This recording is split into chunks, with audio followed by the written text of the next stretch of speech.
This is the Blood Red podcast from the Liverpool Echo. Hello and welcome to the Liverpool Echo's Blood Red podcast. You're joining me, your host, Connor Dunn, and I'm here with Joe Rimmer. Joe, how are you? I'm good, thank you. Good. And Kiva, how are you? Feeling like a champion of the world. Absolutely. Well, first of all, Merry Christmas if you're celebrating anywhere around the world. But second of all, Liverpool are ending this year as European and world champions. And what an exciting thing that is to say. They are the first English club to claim the international treble, Super Cup included in that. Joe, talk to me. Flamengo 1-0. Firmino scored the extra time. What did you make of it? It was an interesting game. I thought they were much better, Flamengo, than I think any of us really expected. I thought they were a really streetwise team, good on the ball, played some really nice stuff, had some really dangerous players. But I thought Liverpool played very well, and they could have been 1-up in the first minute of the game through Firmino and created, I think, George Jesus, their manager, afterwards said that Liverpool didn't really have any clear-cut chances other than the goal, which I thought was a bizarre thing to say because I thought they had loads of good chances. And I think Liverpool could have won it in normal time, and eventually they got their rewards in extra time.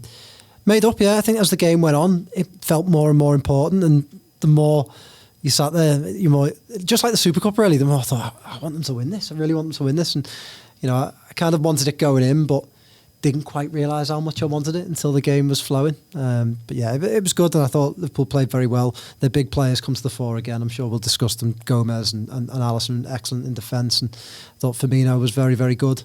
And Henderson, just a true captain's performance. I thought all round he was superb, and because he didn't curl that one into the top corner at the end.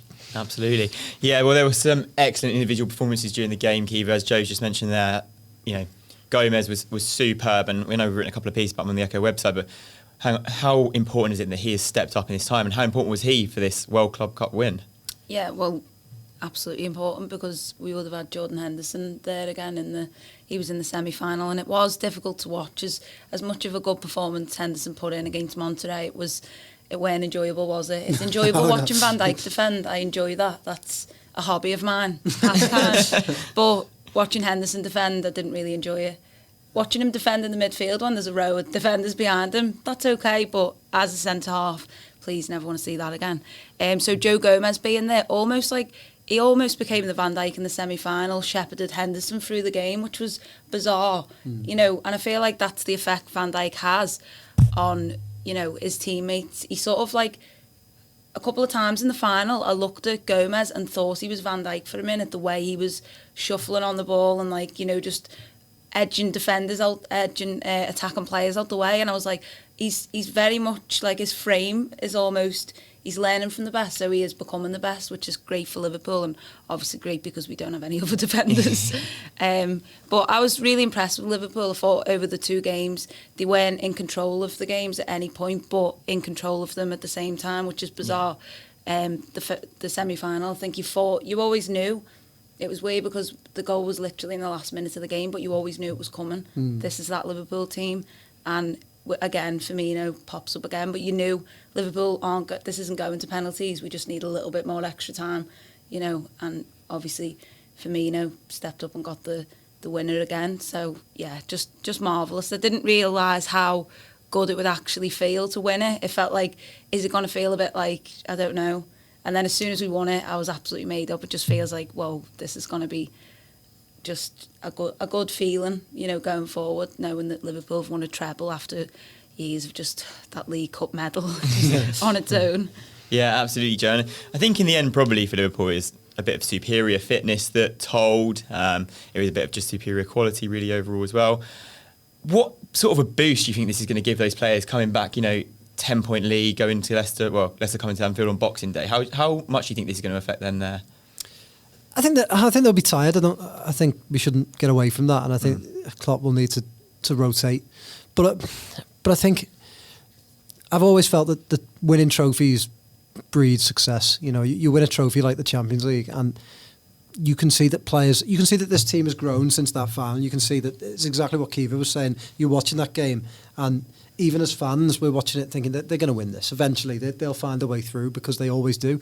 And I think the players feel that now, and I think it's that winning mentality. So I'm sure that the experiences that they had on Saturday night will send them into that Leicester game full of confidence. And Liverpool know if they beat Leicester on losing track of days on Boxing Day anyway. Thursday, yeah. What day is it today? Monday. Yeah. If they beat Leicester on Thursday, I think they almost knock them out the title race. And then you've only really got City hanging on, and they're only hanging on by virtue of the fact they're Man City, aren't they? Really. So I think Liverpool will be really, really up for this one. And I don't know. I just think you fancy them all the time. I think Leicester will give them a good game. Vardy's in the form of his life, but this Liverpool team can go anywhere and win. So yeah. Well, we'll come on to discuss Leicester a little bit more in a minute, Keith. But just another player that we've mentioned a couple of times here already is Alisson. I mean, his form in the Club World Cup I thought was absolutely sensational. He looks like he's absolutely fully back to his best. And I first want to know what you made of his performances and how he basically kept Liverpool in the semi-final, and then how important he is going to be now going forward as well. Well, it took a little bit of time, didn't it, after his injury to get back to what we obviously saw last season, because he was immense, wasn't he, for Liverpool? That injury sort of tainted that a little bit, but he slowly got back, and I think these awards help being the FIFA's best, and he is the best goalkeeper in the world right now, and now Liverpool are the best team. It's it's all come together. I just think he's phenomenal. I think someone tweeted, it's probably that Napoli save will go down in history as like one of the greatest ever, because now you think to what Liverpool have accomplished since then, especially after the Club World Cup final. He's just a remarkable. I think he sort of is in Van Dijk's shadow a little bit, because Van Dijk is like, the 75 million pound man who come and that price tag was hanging out, and then he changed Liverpool's defence, but then we still needed that goalkeeper. We got him. It's ended that debate for however long he stays at Liverpool. But he still sort of, even though, he got all them clean sheets as well and made some amazing saves throughout the last season. But you do just sort of feel like he is kind of like Van Dijk's the main one, and then he's just close behind. But I think he's as important as him, and it's so nice to have a world-class keeper like that, because the other night when Van Dijk wasn't playing, that's what I mean, you sort of, then who are you depending on? You're like, it's Alisson. Yeah, absolutely. To have them too, and obviously the full-backs this team are just, I mean, could we just keep talking about them forever? I think we probably could. Yeah, absolutely. Another player who seems to have come into form is Roberto Firmino, Joe. I mean, I thought he was absolutely excellent again. Both games came up with a goal in the last couple of minutes, and then superb performance over the 90. Yeah, definitely. I mean, he hasn't had the... I was talking to Ghosty about this the other day. He hasn't had the greatest goal-scoring season, has he? And it's easy to just look at pure goal-scoring statistics and go, all right, say Jamie Vardy's out there, however many goals at the front. But I think you watch Firmino every week, and I think if he didn't score from between now and the end of the season, I don't think we'd be worried, because we'd know how much he gives the team. But he does score, and he scores important goals as well. He shows up in big games. I thought he was really good the other night. He kept plugging away. He had the chance in the first minute, then that just sublime bit of skill where he flicked it over the defender's head and then hit the post, and then obviously took the goal really, really well. When it came through to him, it's on his left foot, and you're thinking, why doesn't he just take it straight first time? But to cut inside the way he did, he took everyone out the game, didn't he? And made and he's already run 70 yards before that as well. So it was superb. Yeah, he's a great player. I love Firmino. Go on. I think 2020 will be the year of Firmino. We've had like Salah, Mane sort of. Honestly, I feel like slowly we had Salah, then we had Mane sort of being the best now. I think the next year, for all the experience he's got, I just think it's going to be explosive for him. The year of Firmino is coming. Can't wait to see it. So I was just going to say, I just want to add on Alisson. I love watching Alisson, because like any great player and any great defensive player, he's so calm, isn't he? You never see him flustered. You never see him. He never seems to make, and this isn't, I don't mean this in a bad way, like fingertip saves, because he seems to be in the right place to catch things solid, or to parry them with a stronger hand. You don't see, I remember Dudek's first season, and I remember thinking, Dudek looked great, because he was making all these fingertip saves. But you look at it now, he had so many different holes in his game that no wonder he had to make all these last-ditch saves. Whereas Alisson comes out and claims everything. He's dead calm on the ball. And he just fills you with confidence, just like Van Dijk does. And if Gomez can sort of soak up a bit of that, then all power to Liverpool, because it'd be great.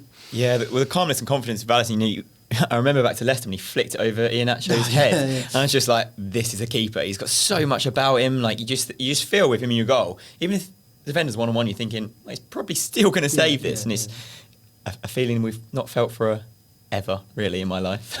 Well, Reina was great, wasn't he? Reina. Yeah. I loved Pepe Reina. But the way he is and how solid he is, every aspect of his game is sensational. Really, I think he's just. I mean, from Liverpool to go to having beach ball moments and just bizarre, horrible carriers, to go from all that to now have the world's best goalkeeper. That's just incredible, really, isn't it? It's just absolutely a time to enjoy. So that's all the super positive stuff. But there was a couple of things in the game that, well, I suggest the referee probably marred the game. Abdul Rahman Al Jassim, a Qatari referee who was hopelessly out of his depth. What did you make of the referee's performance, Joe Rimmer? It was. I hate slagging referees because I always think because there's no good referees, are there? In terms of you don't hear someone praise referees because everyone expects so much. But this guy was as bizarre as they come. He didn't really seem to want to give many fouls, and then he just made mad decisions. The whole penalty incident was just crazy to decide that there wasn't a foul, and then I don't know what was going on, but he totally lost control. But I would say Flamengo was so streetwise, weren't they? They were clever. They went down. It's your classic South American type team, isn't it? Yeah, and I can't imagine that if you're ref in that game, that'd be easy for you. You have to deal with a lot of stuff going off the ball. And you probably do second guess yourself, don't you? I'm making excuses for him now, but I think if a player goes down and is rolling around, and you don't give something, and then they turn out to be genuinely injured, then you look bad. So I have some sympathy for him. He was a young guy. He's 32, which is such a young age, isn't it, to be 32? I was confused at how he was appointed at that young age for such a big game. Surely he should still be doing the lower leagues and stuff and working his way up. But obviously, Kiva was fuming with him. Do you feel sympathy for him, Kiva? Not really. It was just it was a pitiful refereeing performance, wasn't it? Really, it was. It's not what you want. It just felt like he bought into Flamengo's sort of that South American way of playing, which we adored. Basically. We've adored and come to know. The way Robertson played was absolutely, like we've spoke before, the dark arts, pushing people and doing all that. We had that for years with Luis Suarez. We enjoyed it. It's it's just a winning mentality. But he just seemed to buy it too easily, and a lot of the times it was just just a little knock or a nudge, and he'd be like. But obviously, it's such a big occasion. You can sort of feel for him a little bit in terms of just. Maybe it got to him a bit and he was just thinking, I'm just going to have to... I thought he'd done quite well because it felt like there was going to be a sending off towards the end of the game. It got a bit out of control, but he done well to sort of keep that tally down, didn't he? Yeah. I think it was our front three. Yeah, they all booked. First time in since they've been at Liverpool, all three of them have been booked. But some of the bookings were a bit bizarre, weren't they? Mane got one, didn't he, for an off-the-ball sort of incident, which seemed a bit petty and... Yeah, it was. What did Salah get? Salah got one for making a tackle where he didn't touch the man. But then you look back at that and think, in real time, Salah had the studs up and the guy made such a meal of it that I can understand that it's so hard for referees, and then VAR probably just confuses things. They didn't use VAR though. That was the only time they used it in the whole game. The penalty. And even in the semi-final. I just felt like it wasn't, maybe we're overusing it in the Premier League, because they were underusing it there. It was literally only that, which, you can see why he's gone. It was on the edge. But then to not give it after seeing that, what did he give, a drop ball? It just felt a drop ball to Flamengo, yeah. I don't know. I saw Doyley tweeted at the time saying that how bizarre all that was. But then, since then, which is great to see, Doyley's backtracked. But I'm fairly certain he might have been correct in doing that, because he decided that it wasn't even a free kick to begin with. Yeah, but there was contact, so I just can't see how you would decide. Yeah, well, I agree. Strange performance, but... I do think we need to realign our expectations of referees, though, because I think this idea that referees can be infallible and make every decision right, get every decision right, is just it's stupid and bizarre, and you would never in any other sport expect an official to be perfect, and the technology there to help them has not been used properly and has made things even worse. So I think we should just go back to having referees and accept it. It's part of the sport, isn't it?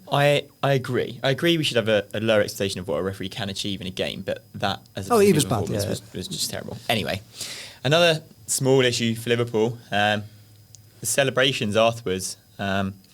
Klopp and his players went to go behind the goal to celebrate with the fans after winning, but FIFA officials pushed them back onto the pitch, said they had to keep within the pitch boundaries. They couldn't do a lap of honour. They couldn't celebrate with the fans, and I think they were a little bit annoyed by that. Found it a bit odd and a bit unnecessary. Joe Rimmer. It's just stupid, isn't it? Imagine that in Istanbul. You're not allowed to go and go out. That's just bizarre. It's just classic. It's FIFA. just classic FIFA. Yeah. I mean, I don't know. Is that also? So that must be the rules for World Cups and stuff. So yeah, you can't. Yeah, it's not unusual at FIFA tournaments by all accounts. It's just silly, isn't it? I mean, come on. Players are emotional. They want to go and celebrate. They might have family members at the sidelines. That. I think for fans who've travelled like 3,000 miles and wait there and want to be close and they're still far away because of this massive track, just a bit disappointing, isn't it? And I think I think stuff like that mars the experience of the overall win. I don't know, especially like the BBC, they were faffing about with, you've got to switch on now to the iPlayer, and that took me ages. And then when they did lift the tray, and then it just ended, so you didn't feel a part of it, and it was it was quite frustrating, really. I think for fans all over, don't know in other countries whether they showed like full coverage of it, but you felt like we'd won it, but we didn't get to bask in it like we did for the Champions League and for the everything Super Cup. else we've won this year. Yeah. You want to just watch it for an hour. You want to watch everything because that's the closest you can be, and you want to. It's all we want to do, isn't it, really? Certainly want to watch them lift the trophy. Michael McIntyre. Michael fucking McIntyre. I mean, he's one of the worst comedians out there. It drives me mad. Robbie Williams singing bloody karaoke. Nobody wants to see that. Nobody wants to see that. Apparently, someone told me, yeah. Nobody wants to see that. Yeah. Well, scheduling another issue for another day, I think. Gary Lineker needs to have a word. But one other issue, and it's going to lead on to Leicester quite nicely, I think. Alex Oxlade-Chamberlain was pitched at the end in a protective boot on crutches, and that is going to be an issue if he's not available for this, again, carrying on this really busy period. Kiva. Well, I am the Alex Oxlade-Chamberlain correspondent. Pretty much. So it was disappointing, but then seeing him with his crutches in the air and the pictures of him in the dressing room after, I think he was like, in good spirits. So maybe he's feeling like, I think you wouldn't be in good spirits if your season had just ended, would you? No, I know of course. we It just doesn't look won like that. a season-ending injury. Do you know what I mean? So I don't think it's going to be too bad. I think maybe a month to 6 weeks at the very worst. It could be bad. I don't know, but I don't think he'd be smiling that much. But then Firmino, he was smiling coming out of Anfield in his protective boots. So what do I know? Yeah, it's true. I just feel like it gives Klopp another issue because you look at the defensive line and it's precarious to say the least. One injury to one centre back is all disaster town, really, to be fair, with Leicester coming, and then midfield, who he always says an area for Liverpool is so well stocked and there's loads of players available, but actually injuries are starting to take their toll, aren't they, Joe? Definitely. They were always going to, the amount of competitions and different things that they're doing and playing in. I thought when he first went down, I thought he breathed on his knee because he was thumping the turf, and you looked at him on the replay, and he looked it was really bad. He looked in distress, and then it was kind of good to find out that it was his ankle. Although, didn't he injure his ankle and his knee when it first? It was like a mad, playing it like 3-in-1 or something. So, yeah, I'm absolutely gutted because I really do like Alex Oxlade-Chamberlain. I think he's a fantastic footballer. Full name only. Yeah, full name only. But yeah, I thought it was really bad. It was good to see him walk off the pitch. I didn't like that because Fabinho walked off the pitch he did, and carried on for a couple of minutes. Just get them in the stretcher and get ice on it immediately. Airlift them to hospital if need be. I suppose if they're airlifted them though, you kind of think immediately though. I just meant for me, I just it was nice to. It mustn't be that bad. If it was knee ligaments, there's no way. Can't be his ACL again or anything like that. It's So hopefully it is like a month, and they've just. I think they go in the protective boot now, don't they? Just in case. Just anyway, in case, so. yeah. I mean, we wondered how we would get through this mad December, didn't we? But Keita and Oxlade-Chamberlain have added something. Yeah. You know, They they've have added indeed, impetus, they've added that attacking threat going forward. The way they drive forward, particularly Oxlade-Chamberlain, you know, he's willing to take on a man. You don't always get that with your midfielders, and you know, sometimes it can leave us lacking. You know, Fabinho, that defensive midfielder's not there. But I just think, you know, they've been so impressive, and I think it would be a blow for Oxlade-Chamberlain now, just getting back into pretty much probably the best form even before he had his injury against Roma. I think he's looking better than he did then. So, you know, what does this do then to his sort of, you know, I'm sure he'll pick himself up again because he was out for a year, wasn't he, last time? I'm sure he'll, you know, a few weeks. Seems like a great character, doesn't he? He seems like the type of guy who he will be positive and get himself back in there. And hopefully it's just a month or whatever, as you say. But yeah, Case has been great. So Well, we'll come on to pick our teams for Leicester in a minute, but I just want to speak about Leicester because obviously they got beaten 3-1 by City, which probably a really good result for Liverpool, although I'm still more worried about City than I am about Leicester. I don't know if everyone else feels the same. Weird. 11 points behind City, 10 points behind Leicester.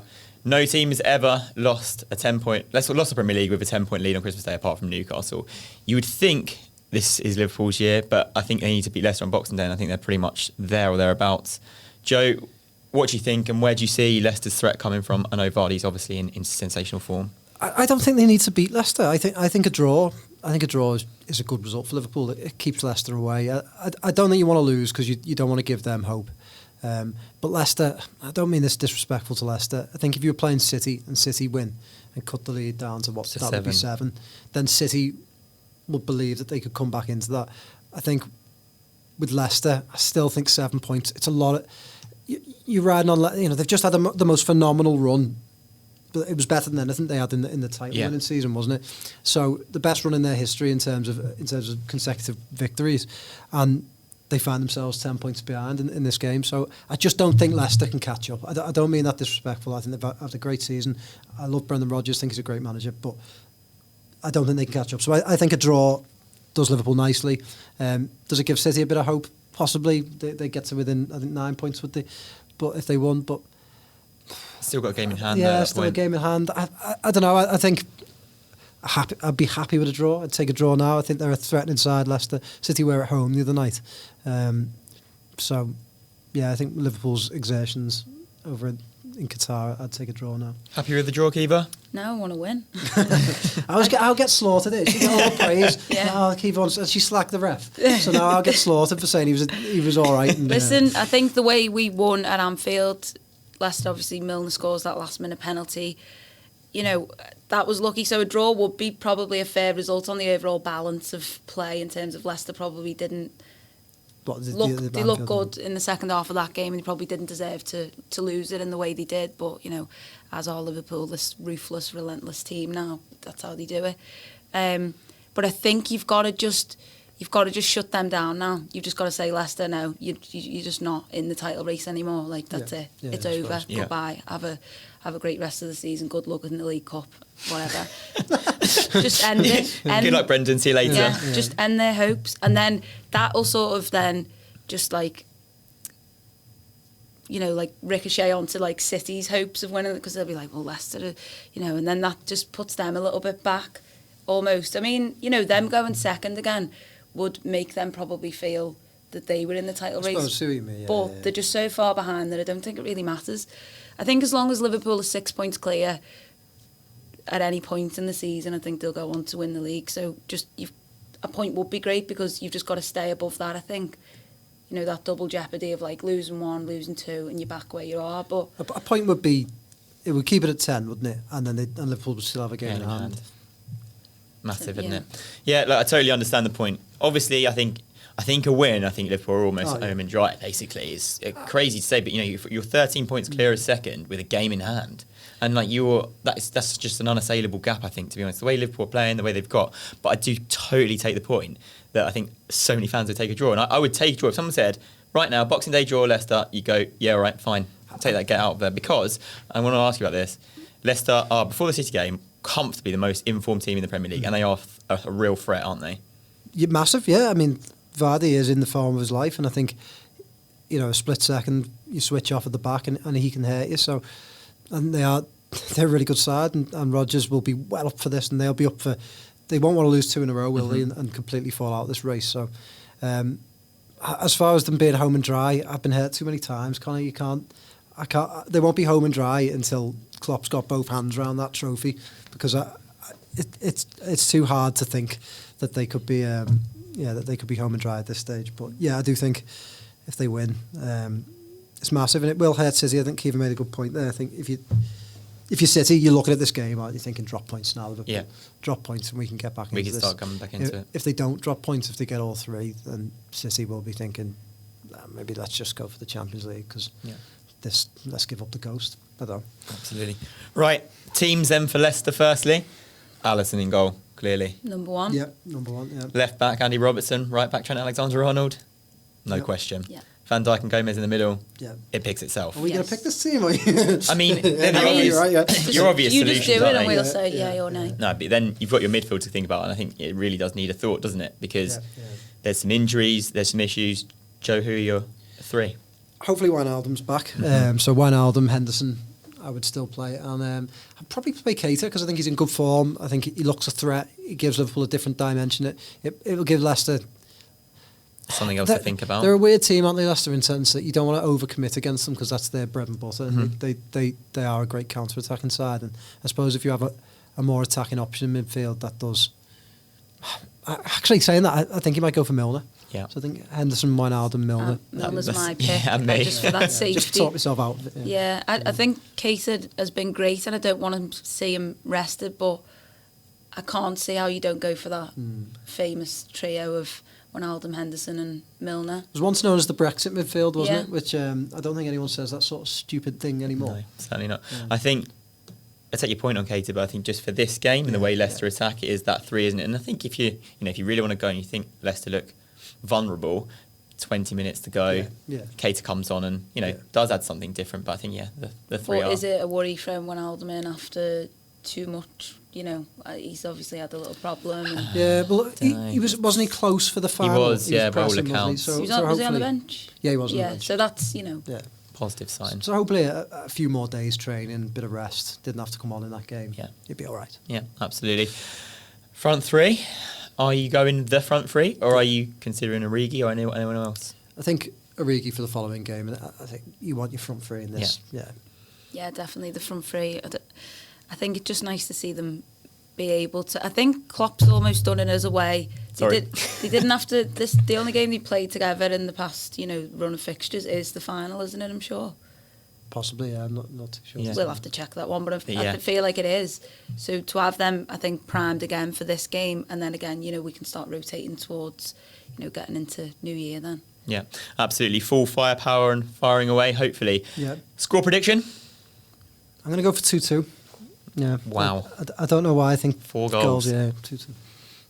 Maybe just like a little stuffy, scruffy 1-0 to Liverpool. But I've kind of convinced myself it's going to be a draw now, because last year it was obviously 2-1 at the King Power and then 1-1 at Anfield. This year it was 2-1 at Anfield, and now I'm like, will it be 1-1 at the King Power? No? I don't know.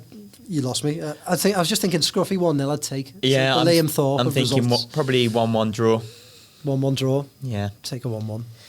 Anyway, we'll be back on Friday, the day after Boxing Day, which is Thursday, where we hopefully be dissecting Leicester's loss at Anfield. Will we know what day it is then, though? Because No. Christmas, you just lose all... Yeah. Anyway, Merry Christmas, everybody, and thank you for listening.